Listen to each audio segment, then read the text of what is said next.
और आइए एक और जरूरी खबर की ओर रुख कर लेते हैं। मध्य प्रदेश हाईकोर्ट के एक जज सवालों के घेरे में आ गए हैं। जज पर आरोप लगा है एक महिला जज के यौन उत्पीड़न का। आरोप है कि उन्होंने एक लेडी एडीजे ने न सिर्फ उसे अपने बंगले पर बुलाया है बल्कि उन्हें आइटम डांस करने पर भी मजबूर किया है। इसी पर हम अपनी विशेष पेशकश में चर्चा करेंगे आइटम सॉन्ग के शौकीन जज साहब।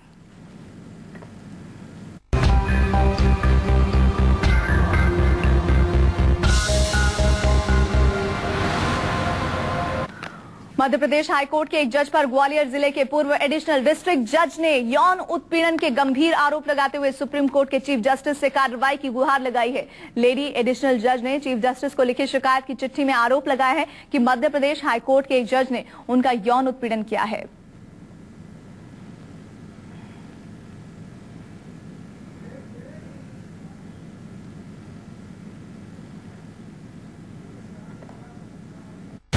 क्या हाईकोर्ट जज ने किया लेडी जज का यौन शोषण? सुप्रीम कोर्ट से लेडी जज ने लगाई इंसाफ की गुहार। महिला जज ने क्यों दिया इस्तीफा? मध्य प्रदेश की ग्वालियर जिला कोर्ट में बतौर एडीजे यानी एडिशनल डिस्ट्रिक्ट जज तैनात रहने वाली लेडी जज ने एक बेहद सनसनीखेज खुलासा किया है। अपने पद से इस्तीफा दे चुकी लेडी जज ने मध्य प्रदेश हाईकोर्ट के प्रशासनिक जज पर यौन शोषण का संगीन इल्जाम लगाया है। लेडी जज ने सुप्रीम कोर्ट के चीफ जस्टिस को जो शिकायत भेजी है उसके मुताबिक मध्य प्रदेश के हाईकोर्ट प्रशासनिक जज ने उन्हें अपने बंगले पर अकेले मिलने बुलाया। हाईकोर्ट जज ने लेडी जज को आइटम सॉन्ग पर डांस करने के लिए भी कहा था, लेकिन एडिशनल डिस्ट्रिक्ट जज ना तो हाईकोर्ट जज के बंगले पर गई और न ही डांस किया। नाराज हाईकोर्ट जज ने एडिशनल डिस्ट्रिक्ट जज का बीच सेशन में ट्रांसफर करवा दिया। हाईकोर्ट जज ने लेडी एडिशनल डिस्ट्रिक्ट जज को करियर बर्बाद करने की धमकी भी दी। लेडी जज ने मध्य प्रदेश हाईकोर्ट के चीफ जस्टिस से मिलने की कोशिश की, लेकिन उन्होंने मिलने से मना कर दिया। लेकिन 15 जुलाई को इस्तीफा देने से पहले लेडी जज ने अपनी शिकायत chief justice of India RM Lodha को लिखकर भेज दी है। 15 साल तक दिल्ली में प्रैक्टिस करने के बाद लेडी ने Madhya Pradesh high judicial service का इम्तिहान पास किया था। लेडी जज को अक्टूबर 2012 में ग्वालियर में बतौर एडीजे पहली पोस्टिंग मिली। 2014 के एनुअल कॉन्फिडेंशियल रिपोर्ट में लेडी जज के काम को आउटस्टैंडिंग कैटेगरी में रखा गया, लेकिन उनका कहना है कि इस सब के बावजूद उन्हें इस्तीफा देना पड़ा क्योंकि वो हाईकोर्ट जज के रवैये से आजिज आ चुकी थी। In that case, she was a really competent person to deal with such sensitive issues, and she herself being pestered and being harassed is a really shocking incident to anyone. अब कई सामाजिक कार्यकर्ता ऐसे जजों के खिलाफ सख्त कार्रवाई की मांग करने लगी हैं। बहरहाल लेडी जज ने अपनी शिकायत में हाईकोर्ट जज के खिलाफ और भी कई शर्मनाक और संगीन इल्जाम लगाए हैं। उधर चीफ जस्टिस ने वादा किया है कि जांच के बाद हाईकोर्ट जज के खिलाफ जरूरी कार्रवाई भी की जाएगी। Bureau report, news 24। और इसी गंभीर मसले पर बातचीत करने के लिए हमारे साथ सुप्रीम कोर्ट की वकील रेखा अग्रवाल मौजूद है। उन्हीं से बातचीत करते हैं। बहुत बहुत स्वागत है रेखा जी। सबसे पहले मैं शुरुआती सी बात से करना चाहूंगी कि जब आपने आज पहली बार इस खबर को जाना कि इस तरह का वाकया भी न्यायपालिका से संबंधित मामलों में आ रहा है, तो पहला रिएक्शन आपका क्या था? देखिए, एकदम अखबार जैसे मैंने सुबह उठाया और ये पढ़ा हेडलाइंस की ग्वालियर हाईकोर्ट जज के बारे में, तो एकदम से एक झटका लगा, एक शॉक लगा। और उसके बाद में जो सेकंड रिएक्शन था वो एक दुख का था कि आखिर मैं भी एक कानूनी प्रणाली का प्रक्रिया जो है उसका एक हिस्सा हूं, और अगर हमारे ही कोर्ट्स के अंदर लीगल फ्रेटर्निटी के बीच में इस तरह के हादसे होते हैं, भले किसी भी महिला को उत्पीड़न होता है, चाहे वो जज है, चाहे वो लॉयर है। ये जो बात आप कह रही हैं, आपकी बात को हम आगे सुनेंगे। एक और इसी से संबंधित खबर आ रही है। खबर ये है कि एक जनहित याचिका इसी मुद्दे को लेकर दाखिल की गई है सुप्रीम कोर्ट में, और उस जज को तुरंत बर्खास्त करने की मांग की गई है। महिला जज के यौन शोषण मामले में ये अहम अपडेट आपको दे रहे हैं। इस मामले में एक जनहित याचिका सुप्रीम कोर्ट में दाखिल की गई है, जिसमें मांग की गई है कि उस जज को तुरंत अपने पद से बर्खास्त किया जाना चाहिए। और अलग अलग प्रतिक्रियाएं भी आ रही हैं इस पूरे मसले को लेकर, जो अपनी बहुत ही तीखी और गंभीर और एकदम सख्त प्रतिक्रिया इस मसले पर दे रहे हैं। रेखा जी, अब अपनी बात कर सकते हैं। मैं आपको बता रही थी कि जब सुबह इसके बारे में पढ़ा तो एकदम से झटका लगा, बहुत अफसोस हुआ कि एक जो जुडिशियल जो लीगल प्रोफेशन है उसको हम बहुत रिस्पेक्ट के साथ देखते हैं। जिस तरह से हम टीचिंग प्रोफेशन को देखते हैं, उसी तरह से हम लीगल प्रोफेशन प्रोफेशन है या मेडिकल प्रोफेशन है, these are very noble professions. हम इनको एक इज्जत की दृष्टि से देखते हैं और हम ये सोचते हैं कि यहाँ पे न्याय मिलेगा। अगर एक जज जो खुद इस न्यायिक प्रक्रिया का हिस्सा है, अगर उनके साथ भी अगर वो भी महफूज नहीं है अपने कार्यस्थल के ऊपर, तो एक आम महिला का क्या होगा? बिल्कुल बिल्कुल, बहुत ही गंभीर मसला है और इसी मसले को लेकर जनहित याचिका सुप्रीम कोर्ट में दाखिल की गई है। प्रभाकर मिश्रा हमारे साथ जुड़ रहे हैं। प्रभाकर, ये एक पड़ाव हम समझ सकते हैं, बहुत महत्वपूर्ण जरूरत थी इस बात की, जनहित याचिका दायर की गई है, क्या संबंधित जानकारी है आपके पास?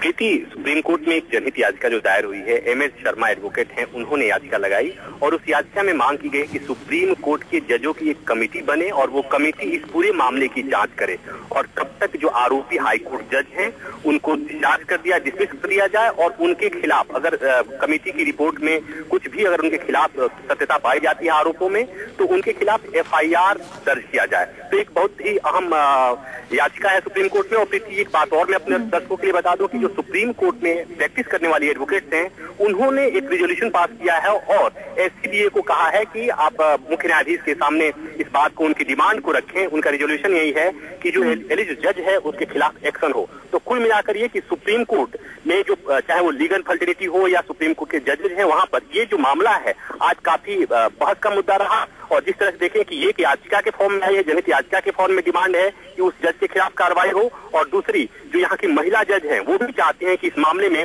किसी भी तरह की नरमी नहीं बरती जानी चाहिए और इस मामले में एक्शन होना चाहिए, एक्शन होते हुए दिखना चाहिए और उस जज के खिलाफ तत्काल कार्रवाई होनी चाहिए। जी प्रभाकर, आप लगातार इस खबर पर जुड़े रहिए, हम आगे आपके साथ दोबारा बातचीत करेंगे। लेकिन इस बीच रेखा अग्रवाल, एक बार फिर से मैं उसी मुद्दे पर वापस आना चाहूंगी। जैसा हम बात कर रहे हैं, आपने कहा कि मैं एकदम हैरान रह गई इस वाकये को सुनकर, और हैरानी तब और ज्यादा बढ़ जाती है जब पता चलता है कि वो विशाखा कमेटी की चेयरपर्सन है। बिल्कुल, अभी ये जो नया कानून बना था, sexual harassment at work place, यानी कि कार्यस्थल पर महिलाओं के साथ किसी भी तरह का उत्पीड़न, भले वो शारीरिक हो या मानसिक हो, उसकी इतनी ज्यादा एक कंप्लेंट्स होने लग गई हैं आजकल। या ये सोचिए कि महिलाएं अब हिम्मत करके अपनी कंप्लेंट को आगे फॉरवर्ड करना चाहती हैं, उसको छिपाना नहीं चाहती हैं। तो उस बात को ध्यान में रखते हुए, विशाखा गाइडलाइंस को ध्यान में रखते हुए, सुप्रीम कोर्ट ने जब ये बहुत लैंडमार्क जजमेंट पास करी थी, उसके बाद में ये कानून भी पास हो गया। तो जब कार्यस्थल, अगर कार्यस्थल आपकी कोर्ट्स ही हैं, वही न्यायालय जहां पर आप काम करती हैं, भले आप एक ऑफिस का काम करती हैं, भले एक वकील का काम करती हैं, भले एक जज का काम करती हैं, तो अगर ऐसे काम वहां पर होते हैं, और बहुत और भी अफसोस इस बात का होता है कि ये जो महिला जज है जिन्होंने जो शिकायत करता है इस केस के अंदर, वो तो खुद भी वहां पे जो इंटरनल कंप्लेंट कमेटी है, विशाखा गाइडलाइंस के तहत हर कार्यस्थल के ऊपर एक इंटरनल कंप्लेंट कमेटी होना लाजमी है, इट इज कंपल्सरी।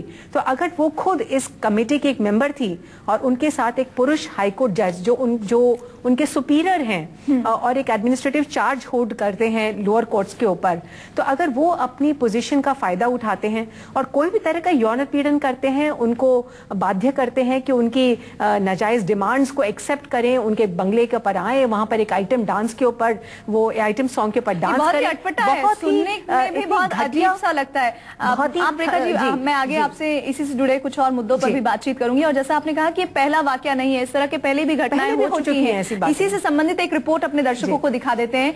किसी जज पर यौन शोषण के संगीन आरोप लगे हैं, ये पहली दफा नहीं हो रहा है। इससे पहले भी सुप्रीम कोर्ट के 2 पूर्व जस्टिस भी यौन शोषण के आरोपों में घिर चुके हैं। दोनों जजों पर उनकी इंटर्न से यौन उत्पीड़न के आरोप हैं।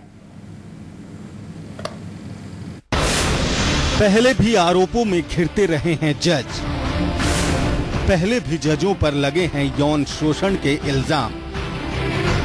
मध्य प्रदेश हाई कोर्ट के जज पर यौन शोषण का जो आरोप अब लगा है, इससे पहले भी सुप्रीम कोर्ट के 2 पूर्व जज इसी तरह के आरोपों का सामना कर चुके हैं। इससे पहले भी ज्युडिशियरी सवालों के घेरे में आती रही है। पिछले साल दिसंबर में एक लॉ इंटर्न ने सुप्रीम कोर्ट के वकील जस्टिस स्वतंत्र कुमार पर यौन उत्पीड़न का आरोप लगाया था। जिस वक्त उन पर यौन शोषण जैसा संगीन आरोप लगा, वो नेशनल ग्रीन ट्रिब्यूनल के चेयरमैन थे। इंटर्न ने आरोप लगाया कि पूर्व जस्टिस स्वतंत्र कुमार ने इंटर्नशिप के दौरान उसके साथ छेड़छाड़ की थी। पूर्व जस्टिस के रवैये से तंग होकर लड़की को इंटर्नशिप बीच में ही छोड़नी पड़ी थी। इंटर्न ने सुप्रीम कोर्ट में हलफनामा देकर पूर्व जज के खिलाफ कार्रवाई की मांग की थी। सुप्रीम कोर्ट ने जज के रिटायर होने की वजह से कार्रवाई से इनकार कर दिया था। कुछ इसी तरह सुप्रीम कोर्ट ने एक और रिटायर्ड जज A.K. गांगुली के खिलाफ इसलिए कार्रवाई करने में नाकामी जाहिर की थी क्योंकि वो रिटायर हो चुके थे। दरअसल पूर्व जस्टिस अशोक कुमार गांगुली पर 2013 में उनकी एक लॉ इंटर्न ने यौन शोषण का इल्जाम लगाया था। उस लड़की ने एक ब्लॉग पर सारी बातें लिखी थीं। लड़की के मुताबिक जस्टिस A.K. गांगुली ने साल 2011 में उसका यौन शोषण किया था। 2 साल तक खामोश रहने के बाद 2013 में उसने ब्लॉग पर खुलासा किया। जिस वक्त A.K. गांगुली पर आरोप लगा वो पश्चिम बंगाल मानवाधिकार आयोग के अध्यक्ष थे। पूर्व जस्टिस A.K. गांगुली ने यौन शोषण के आरोपों को खारिज कर दिया, लेकिन तब तक मामला तूल पकड़ चुका था। महिला संगठन जस्टिस गांगुली के मानवाधिकार अध्यक्ष पद से इस्तीफे की मांग पर अड़ गए।